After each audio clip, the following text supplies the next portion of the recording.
Woke Pedagogy. A Thread by Wokal Distance, July 2nd, 2020. Wokeness, also called social justice, has now taken over the education system and is actively seeking to politicize education. Let's look at how deep the rot goes. Teaching as a political act. Critical pedagogy in library instruction. Teaching values in education as a political act for social change. Teaching is a political act. An excerpt from my interview with Jose Luis Wilson that reminds us to take care of our students, ourselves, and each other in this dark and difficult time. Teaching as a political act. The role of critical pedagogical practices and curriculum. The first thing we must understand is that this is going on in the colleges of education where school teachers are trained. There, academics publish papers that claim teachers ought to push fringe social justice politics in the classroom. Let me show you just how widespread it is. Paulo Freire was a neo-Marxist educator who believed education could not be divorced from politics. The act of teaching and learning are considered political acts in and of themselves. Henry Giraud used Freire's work to create what he called critical pedagogy. Critical pedagogy is constructed on the belief that education is inherently political.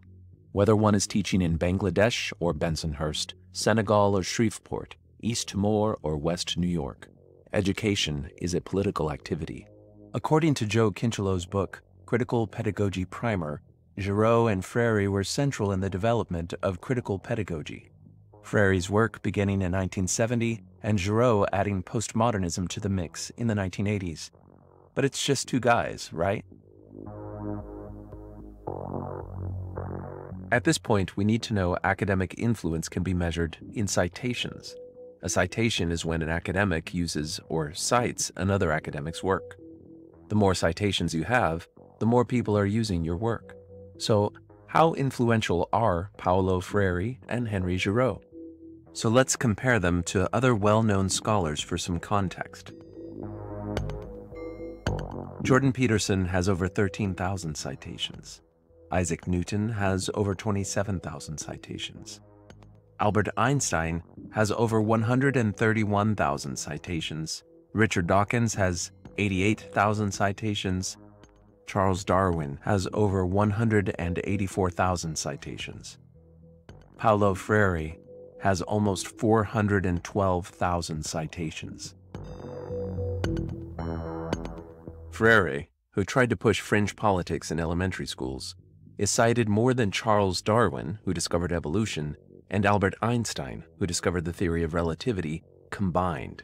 Giraud, by the way, has over 110,000 citations. 10 times what Jordan Peterson has. So this stuff is hugely influential. It's absolutely everywhere in education colleges, and they aren't even trying to hide it, which is how we get all of this showing up in the education system. It's crucial that teacher education address the construction of whiteness. To my mathematics educators, we teach more than mathematics. We must engage in anti-racist and trauma-informed education in our daily practices. This is why we have to demand content in medical education that aims to dismantle white supremacy, disrupt racism, and teach about structural violence while in medical school. Centering whiteness in order to ensure diverse schools certainly won't make racism disappear. Some people think, well, that's just in gender studies and stuff like that. That's wrong. It's in everything, including math. Mathematics for Social Justice. Resources for the College Classroom. Mathematics for Social Justice offers a collection of resources for mathematics faculty interested in incorporating questions of social justice into their classroom. Just so we can see how deep this goes, I would like you to meet Rochelle Gutierrez. According to her bio, she thinks math teachers need political knowledge to engage in creative insubordination so they can teach their race politics to students. Dr. Gutierrez's scholarship focuses on issues of identity and power in mathematics education, paying particular attention to how race class, and language affect teaching and learning. Mathematics teachers need to be prepared with much more than just content knowledge, pedagogical knowledge, or knowledge of diverse students if they are going to be successful. They need political knowledge. The political knowledge and forms of creative insubordination that mathematics teachers need to effectively rehumanize mathematics in an era of high-stakes education. Dr. Gutierrez teaches that math is steeped in white supremacy and domination, that thinking math solves things is a fallacy, and that the curriculum in schools needs to be changed to reflect this. The relationship between mathematics, humans, and the planet has been one steeped too long in domination and destruction. Mathematics often supports a fallacy that modeling, big data, and software can solve anything. In an attempt to change this relationship, Coles and colleagues suggest we begin by altering the forms of teaching and the curriculum to which students are exposed. She also admits she isn't trying to get closer to truth, and she thinks that part of math is, and this is not a joke, trying to appreciate how we relate to the patterns of birdsong.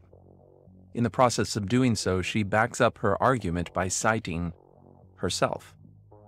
My goal is not to get closer to some absolute truth about our world.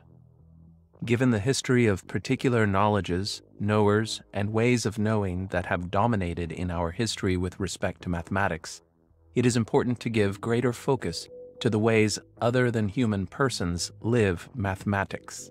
Rather than education happening within school walls, students might be asked to head outdoors. In lieu of a purely dominant mathematics curriculum, Gutierrez, 2002, students might be asked to investigate. How do we acknowledge, understand, and relate to the patterns in birdsong? Now, the question is, why doesn't she care about getting closer to truth? Well, the answer is that Gutierrez and Giraud and the rest of these theorists have all accepted postmodernism. Postmodernism is a big topic, but one thing postmoderns think is that getting objective knowledge is not possible. They deny reason can be used to find objective truth. Giraud says this explicitly in his book, Border Crossings: Cultural Workers and the Politics of Education. Postmodernism rejects a notion of reason that is disinterested, transcendent, and universal.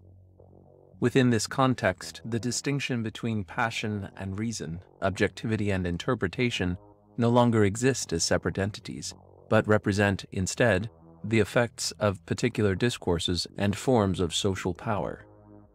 Postmodernism suggests that what has been presented in our social, political, and our intellectual traditions as knowledge, truth, objectivity, and reason are actually merely the effects of a particular form of social power.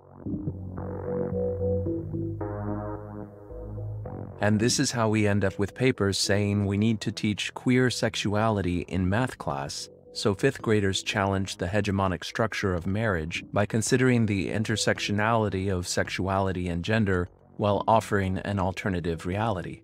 Again, not a joke. From the paper, A Queer Turn in Mathematics Education Research, Centering the Experience of Marginalized Queer Students. Christopher Dubbs, Michigan State University.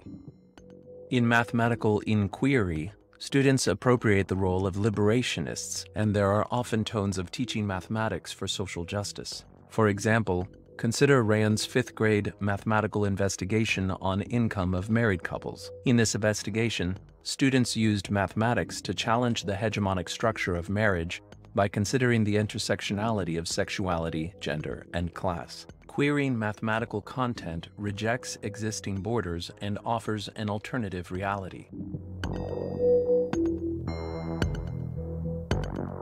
We all might have a laugh at some of this, but none of this is the least bit funny. These people are actually teaching our children that there is no objective truth, that marriage is sexist, and that math is racist and can't solve anything. What's worst, there are almost no academics or politicians willing to stand up to any of these people. That is cowardice. If we want this to stop, we are going to have to do it ourselves. We must stand up and say no and not budge. Nobody is going to do it for us.